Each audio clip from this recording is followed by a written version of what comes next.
I've came to the conclusion it doesn't matter how much money they offer Canelo. It appears that there's no amount of money that will make Canelo sign a contract and get in the ring with David Benavidez. I don't understand. Canelo already has 2 losses.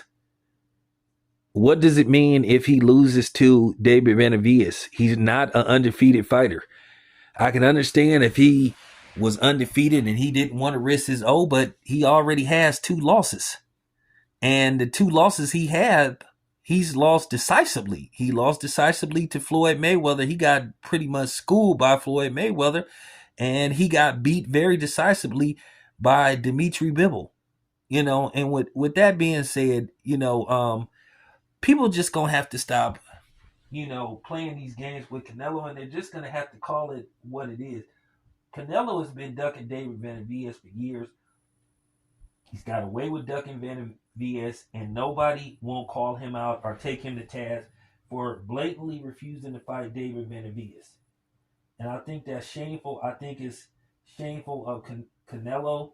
I think this is going to be a stain on his legacy as a fighter, because at the end of the day, this is the obvious that he doesn't want to fight David Benavidez, and he's gotten away with this for years and not being called out by mainstream media and boxing media for not fighting David Benavidez. But at the end of the day, everybody else can be critiqued except Canelo.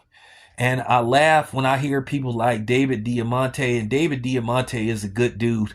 But when I hear him say that Canelo has balls of steels and all that kind of stuff, I don't see it that way. And I just went back and looked at Canelo's Alvarez resume, and it's exactly what I say it is. It's good, but it's not what you would call great, because as I said before, Canelo has never went after the best guys in any division he's fought in. And he's had quite a few fights where he got to make up his own weight. Quite a few. But then at the end of the day, he gets to control how much somebody gets to come into a fight. He gets to put clause after clause. He gets to do whatever he want to do. But, at the end of the day, he's not giving us the fights we want. Once again, who asked for some of the fights that Canelo has fought the past couple of years? Okay, I understand the Caleb Plant fight.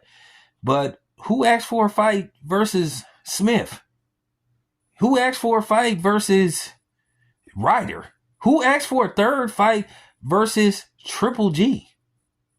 Now, I understand the Smith fight, that was an eliminator bout, but at the end of the day, guess what?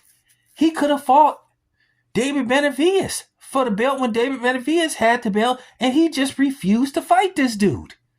And he's gotten away with this for so long without people calling him out. Well, I have to call Canelo out. Canelo looking like a straight up coward.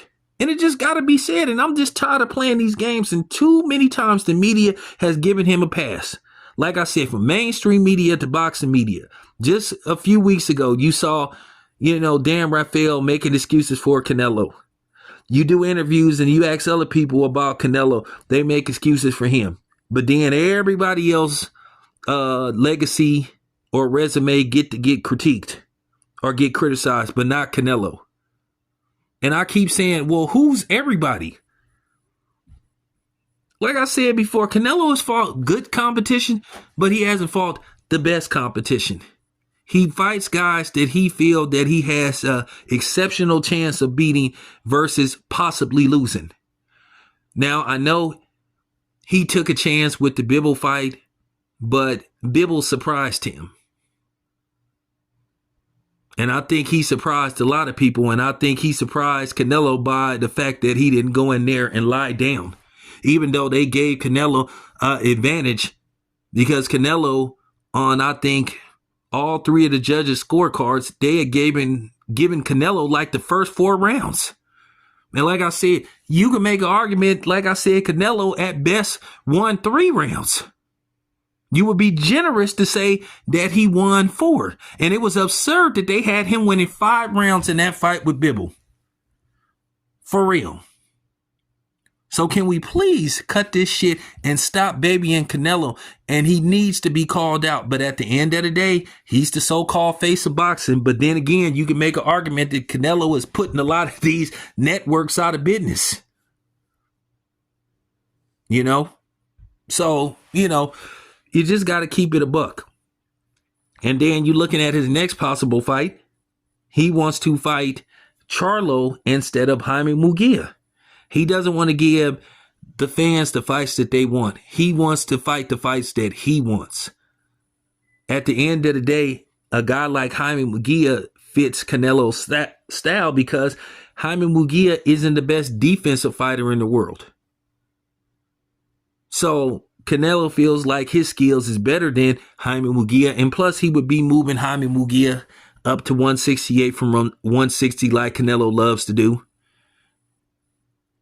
You know, move guys up from 1 or 2 weight classes to fight him. Like he did Josito Lopez, Amir Khan, and et cetera, et cetera. And then he controls their weight. I mean, Canelo is truly a weight pimp. For real. But this is very shameful of Canelo. Really. Just shameful. And it's pathetic. This man was offered $60 million. $60 million and still won't get his ass in the ring with David Benavidez. So this just says a lot about Canelo and his legacy and who he is as a fighter. He's not that dude. It's a masquerade with Canelo about him wanting to fight anybody, and he'll fight anybody, and he wants to fight everybody. That's a damn lie. You see, when he beat Sergey Kovalev, he ran his ass right back down to 168 because he knew that Arthur Beterbiev would come knocking on his door, and he didn't want no parts of that. So there you have it, man. Canelo is just looking like a straight up coward and just need to be said. And that's just the bottom line. I'm out.